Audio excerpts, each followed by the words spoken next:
नमस्कार, 9 की 9 खबर में आपका स्वागत है। आपके साथ मैं हूं शिप्रा झा। बुलेटिन की शुरुआत करेंगे इस वक्त की बड़ी खबर के साथ। कटिहार से बड़ी खबर है, जहां वंदे भारत एक्सप्रेस पर एक बार फिर से पथराव किया गया है। न्यू जलपाईगुड़ी हावड़ा वंदे भारत पर पथराव किया गया। ट्रेन की C6 बोगी की खिड़की का शीशा टूट गया है। पश्चिम बंगाल के दालकोला और बिहार के तेलता स्टेशन के बीच पथराव किया गया है। तस्वीरें आपके टीवी स्क्रीन पर हम आपको दिखा रहे हैं। सुब्रत गुहा अधिक जानकारी के साथ हमारे सहयोगी जुड़ चुके हैं। सुब्रत, क्या अपडेट है? कौन ये लोग हैं? क्या कुछ जानकारी मिल पाई?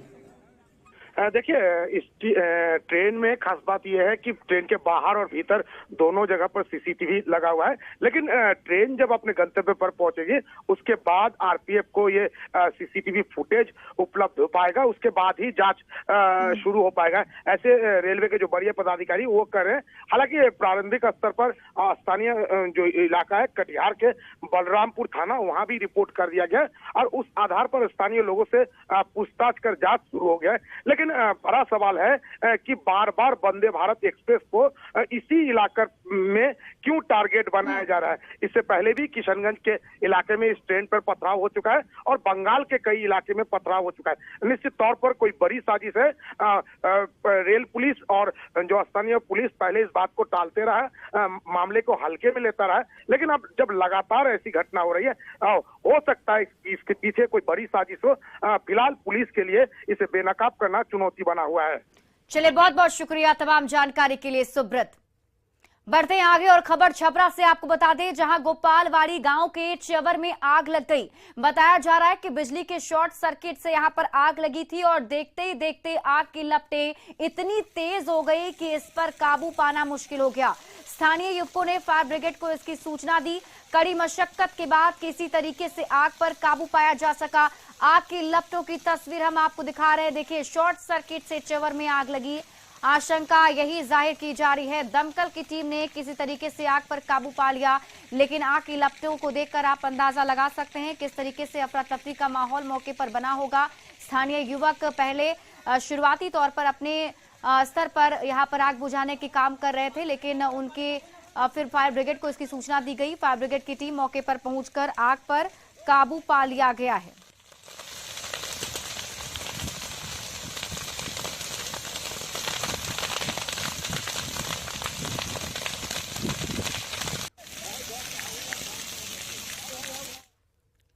नवादा में पिकअप वैन से 68 कार्टन शराब जब्त की गई है। आलू की बोरी की आड़ में शराब की तस्करी की जा रही थी। छापेमारी कर कादिरगंज पुलिस ने 10 लाख की शराब को जब्त किया है। साथ ही पुलिस ने 2 कारोबारियों को भी गिरफ्तार कर लिया। झारखंड से नवादा के अतवा गांव में शराब लाई जा रही थी, लेकिन पुलिस ने कार्रवाई करते हुए पकड़ लिया है। पिकअप वैन से 68 कार्टन शराब जब्त किए गए हैं। 2 शराब कारोबारियों को भी गिरफ्तार कर लिया गया है।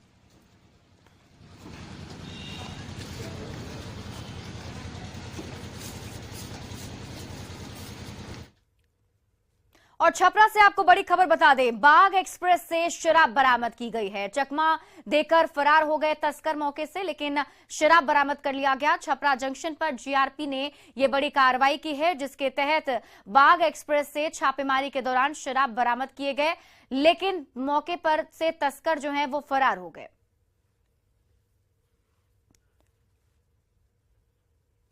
और लखीसराय से एक और बड़ी खबर आपको बता दें, हार्डकोर नक्सली दुखनी को गिरफ्तार कर लिया गया है। कजरा के श्री किशुन कोड़ासी में छापेमारी की गई थी।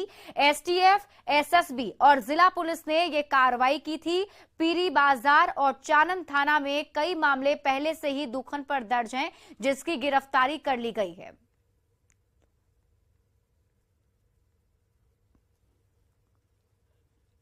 लखीसराय पुलिस ने हार्डकोर नक्सली लोचन मांझी को भी माननपुर गांव से गिरफ्तार किया है। एसटीएफ, एसएसबी, कोबरा और जिला पुलिस ने छापेमारी कर हार्डकोर नक्सली को गिरफ्तार कर लिया। गिरफ्तार नक्सली लोचन मांझी का नक्सली कमांडर अरविंद यादव, सुरेश कोड़ा और रावण कोड़ा का सहयोगी है।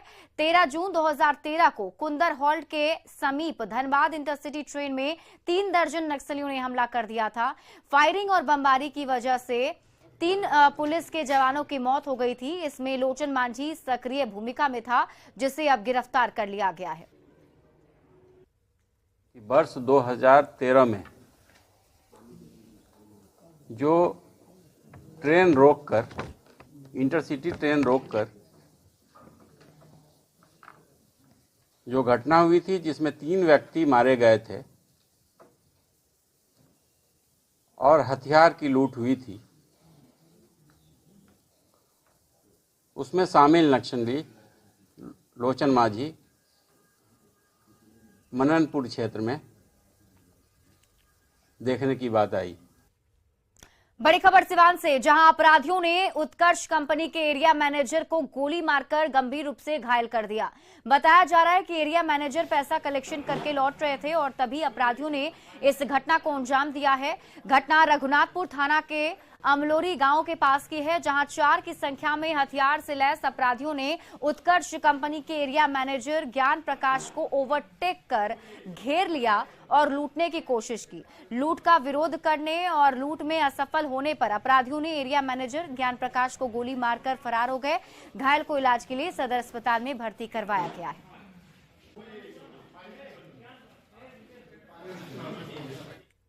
दानापुर के फुलवारी शरीफ थाना इलाके में रेस्टोरेंट मालिक से रंगदारी मांगने के मामले का पुलिस ने खुलासा कर दिया है। पुलिस ने रंगदारी मांगने के मामले में 3 आरोपियों को गिरफ्तार किया है और उनके पास से लग्जरी कार, बाइक, एक पिस्टल, देसी कट्टा के साथ ही 4 जिंदा कारतूस भी बरामद किए गए हैं।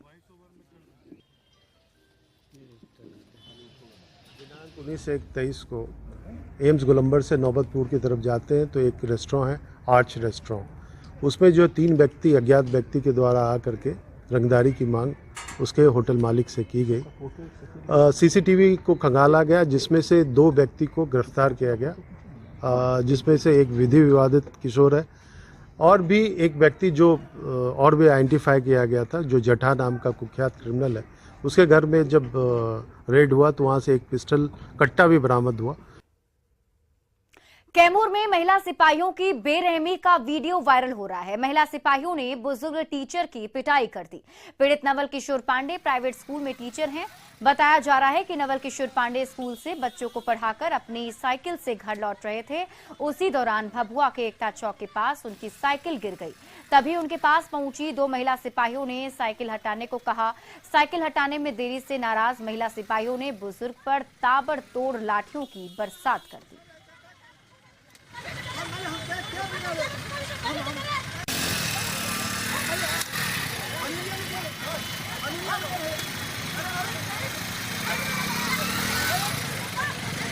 और ये तस्वीर हम आपको दिखा रहे हैं, जो वीडियो अभी वायरल हो रहा है। इसमें देखिए किस तरीके से बुजुर्ग की पिटाई करती हुई नजर आ रही है। यहाँ पर 2 महिला सिपाही और बुजुर्ग का दोष बस इतना सा था कि उसकी साइकिल वहां गिर गई थी, जिसे हटाने के लिए यहाँ पर सिपाहियों की तरफ से कहा गया। साइकिल हटाने में अगर देरी हो गई तो उसके बाद लाठियों की बरसात महिला सिपाहियों ने बुजुर्ग पर कर दी।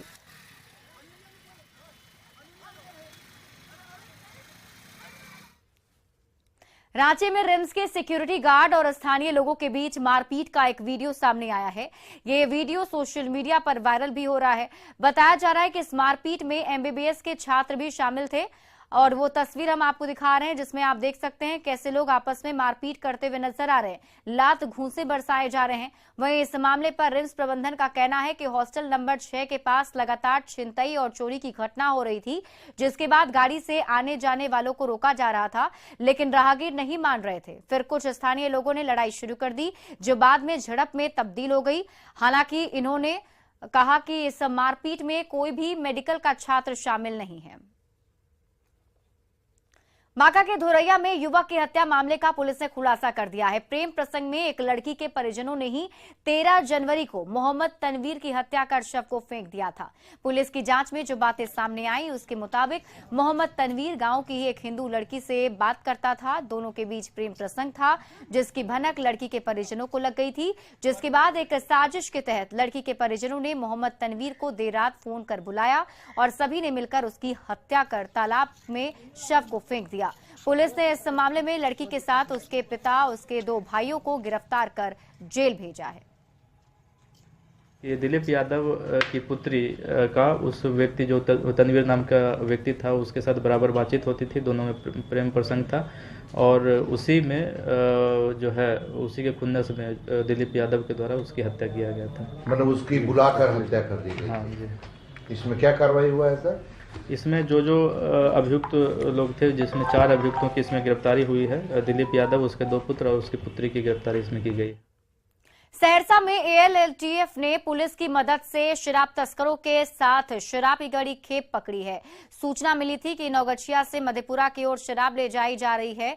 इस सूचना के आधार पर पुलिस ने 2 गाड़ियों को रोका और उनके अंदर से हथियारों के साथ साथ शराब की बड़ी खेप को पकड़ लिया। हैरान करने वाली बात यह है कि एक गाड़ी पर भारत सरकार लिखा हुआ था। पुलिस ने 2 तस्करों को भी गिरफ्तार किया है। फोन कर लेते सर। तो तलाशी के क्रम में जो इनके साथ पाया गया वो करीब 47 कार्टून विदेशी शराब, जिसमें कुल 1187 बोतल हैं। इसकी कुल मात्रा 429.12 लीटर है, जिस पर अंकित है यूज इन ओनली चंडीगढ़। ये मिला। इसके अतिरिक्त जो है आर्म्स की भी बरामदगी हुई है, जैसा कि आप देख सकते हैं। लोक जनशक्ति पार्टी रामविलास के राष्ट्रीय अध्यक्ष चिराग पासवान विदेश दौरे पर हैं। चिराग पासवान ने तंजानिया के सेरेंगेटी नेशनल पार्क में मसाई जनजाति के नृत्य का लुत्फ उठाया। इस दौरान चिराग पासवान उनके साथ ग्रुप डांस करते भी नजर आए।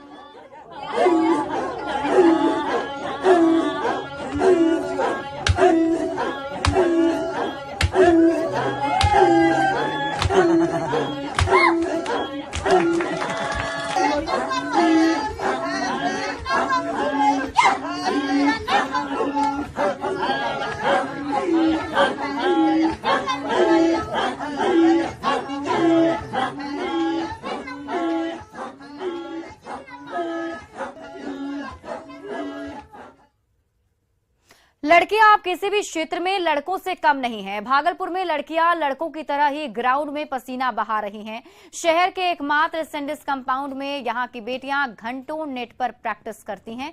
इन लड़कियों का सपना भारत के लिए खेलना है। संवाददाता विकास कुमार सिंह की इस रिपोर्ट को देखिए। भागलपुर के खिलाड़ियों ने अपनी प्रतिभा का लोहा देश में ही नहीं बल्कि विदेशों में भी मनवाया है। शहर का सैंडिस कंपाउंड मैदान, जहां की खिलाड़ी आपको प्रैक्टिस करते हुए नजर आ जाएंगे। हालांकि क्रिकेट का यहाँ पर जुनून है, क्रिकेट का क्रेज है और जब भी आप सैंडिस कंपाउंड मैदान आइएगा तो आपको काफ़ी संख्या में युवा हाथ में बैट बल्ला लिए प्रैक्टिस करते हुए नजर आ जाएंगे। हालांकि दौर अब बदल गया है। भागलपुर की बेटी भी हाथों में बल्ला लिए वो क्रिकेट के मैदान पहुंच रही हैं और प्रैक्टिस कर जमकर अपना पसीना बहा रही हैं। नैन्सी, कितने दिनों से आना हो रहा है सैंडिस कंपाउंड मैदान में क्रिकेट खेलने प्रैक्टिस के लिए? क्लास 8 से 2 साल से लगभग हम क्रिकेट खेल रहे हैं। तो कब से ऐसा लगा कि अब बल्ला पकड़ा जाए, थामा जाए? सर, हम क्लास 5 में स्कूल में खेलते थे तो वहीं से था कि क्रिकेट खेले, तो भैया को घर में बोलते बोलते फिर क्लास 8 में आए तो भैया बोले ठीक है चलो करा देते एडमिशन। तो 8 में आए तो फिर यहाँ आए करने। क्या सपना है क्रिकेट में? क्रिकेट खेल रहे थे, सपना तो यही रहेगा कि इंडिया खेले। इंडिया खेलें? हाँ। तो इसके लिए कितनी तैयारी है, कितनी प्रैक्टिस हो रही है? सर, जितना हम अपना बेस्ट दे सकते उतना तो देते ही हैं। सुबह भी प्रैक्टिस होता है और शाम में तो यहाँ रेगुलर रहते ही हैं। तो लड़कों के बीच में एक लड़की जो है वो क्रिकेट खेलने के लिए पहुंच रही है, तो क्या फील कुछ अलग नहीं होता है? हाँ सर, क्योंकि लड़कियां अक्सर उतना क्रिकेट खेलती नहीं है। हम भी यहाँ फर्स्ट दिन आए थे तो कोई थी नहीं, बस हम ही थे। तो हमको पहले शुरू में हमको भी नहीं अच्छा लगता था यहाँ खेलने में सबके बीच में, लेकिन फिर खेलते खेलते हो गया। सबको भैया बोलते हैं, सबके साथ खेलते हैं तो हो गया। तो अब मजा आ रहा है, मन लग रहा है? हाँ। इंडिया के लिए खेलना है? हाँ, खेलना है इंडिया। हालांकि दौर बदल गया है। सैंडिस कंपाउंड मैदान, जहां की युवा सिर्फ क्रिकेट खेलते थे, अब हमारी बेटियां भी सामने आई हैं और हाथ में बल्ला लेकर पिच पर जमकर पसीना बहा रही हैं और सपना है देश के लिए, टीम इंडिया के लिए खेलने का। Vikas Kumar Singh, news 18, Bhagalpur. Team India के पूर्व कप्तान महेंद्र सिंह धोनी के फार्म हाउस में अब कड़कनाथ मुर्गे अब ये बाजार में बिकने को तैयार हैं। हालांकि इस बार धोनी के कड़कनाथ का स्वाद लेने के लिए लोगों को फार्म हाउस आना होगा, क्योंकि कड़कनाथ को इस बार सीधे बाजार में नहीं बेचा जाएगा। फार्म हाउस में तैयार हो चुके ये कड़कनाथ 1 से 1.5 किलो के बीच के हैं और इनकी कीमत 1000 रुपए प्रति किलो रखी गई है। आपको बता दें कि धोनी ने कड़कनाथ के 2000 चूजों को मध्य प्रदेश के झाबुआ से मंगाया था। इन चूजों की देखभाल के लिए एक एक्सपर्ट लोगों की टीम भी यहां पर लगाई गई थी। बता दें कि कड़कनाथ के मांस में फैट की मात्रा काफी कम होती है और ये काफी हेल्दी होता है, इसलिए बाजार में इसकी काफी डिमांड है।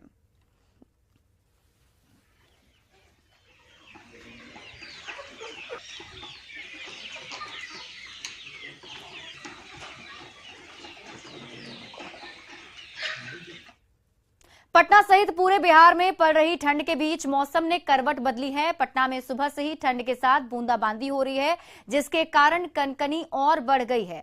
मौसम विभाग के अनुसार अगले 2 दिनों के बाद मौसम में सुधार आएगा और ठंड से राहत मिल सकती है। इस पर और अधिक जानकारी दे रहे हैं न्यूज 18 संवाददाता रवि एस नारायण।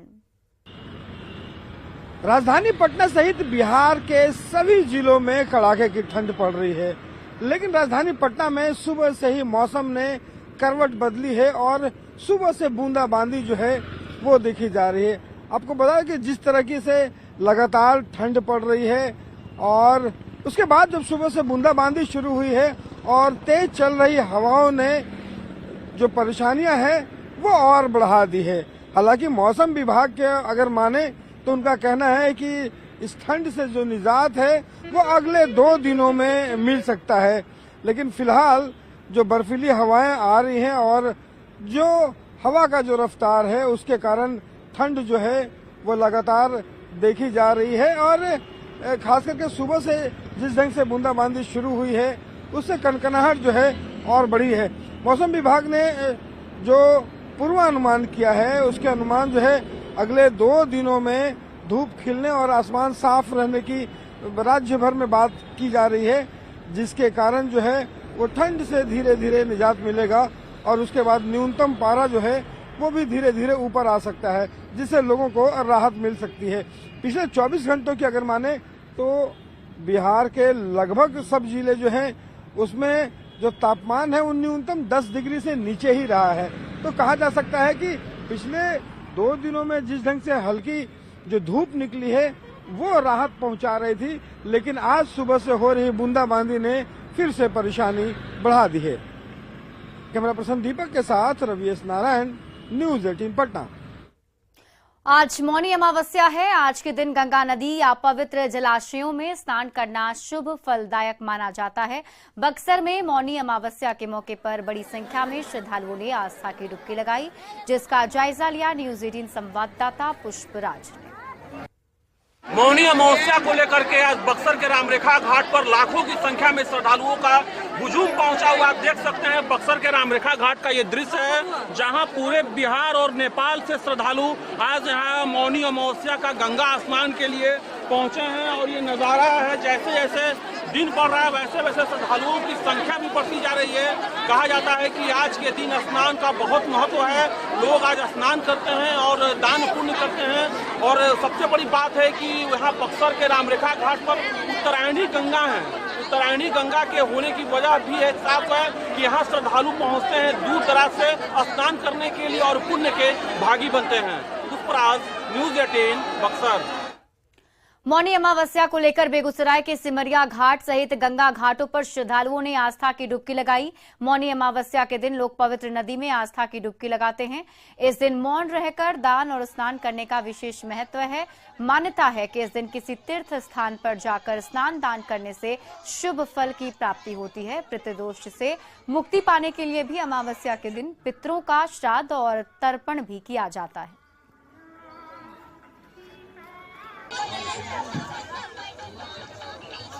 माँ स्नान करने का महत्व है। बहुत आशा लेके सब आते हैं स्नान करने के लिए। मौनी अमावस्या है। स्नान के बाद दान प्रदान करते हैं, मंदिर पर पूजा पाठ करते हैं। सभी श्रद्धालु सब आते हैं, पूजा पाठ करते हैं। बहुत भीड़ है गंगा स्नान का, मौनी स्नान का बहुत भीड़ चल रहा है अभी।